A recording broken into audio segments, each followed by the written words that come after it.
Hi, welcome to this Kastelan Robots review in light of the 9th edition rules that have been leaked prior to the release of the 9th edition codex.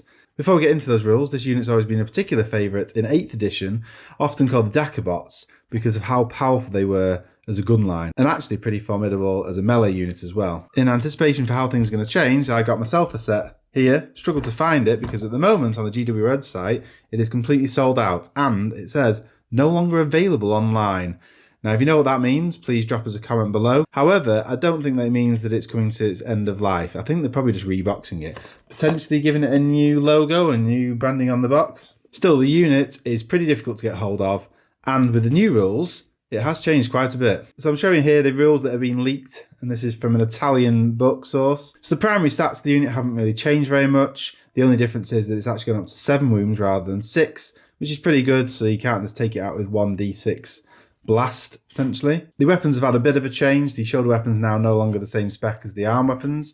However, the options are still the same as they used to be. So the Phosphor Blast is a heavy 3, strength 6, minus 2 AP, 1 damage, and it ignores cover. Whereas the Incendiing Combustion, a heavy D6, strength 5, minus 1 AP, 1 damage, but it auto hits. So for the arm Phosphor Blasters, they've now changed to 24 inches only minus 1 AP, but 2 damage.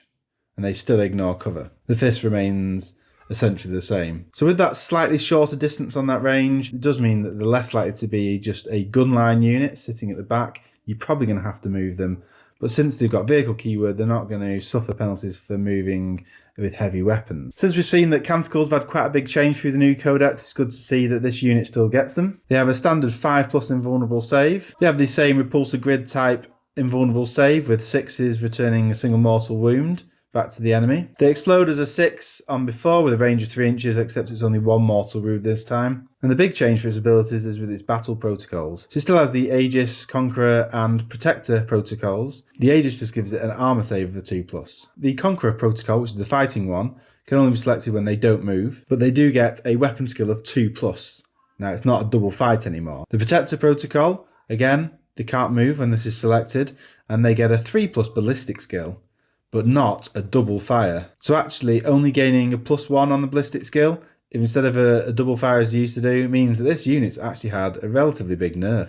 So this unit isn't core, but it does have the Forge World keywords, so it should be able to get buffs from Belisarius' core, because he buffs his Forge World, assuming that character hasn't changed a lot. I'd say that for the 9th edition rules, they've had a bit of a nerf compared to 8th. They were considered particularly strong. Perhaps they were just a really focused gun line, but they are really cool models, so I'm definitely going to keep them in my army. Let us know what you think and whether you like this review. If you did, drop us a like, and see you later.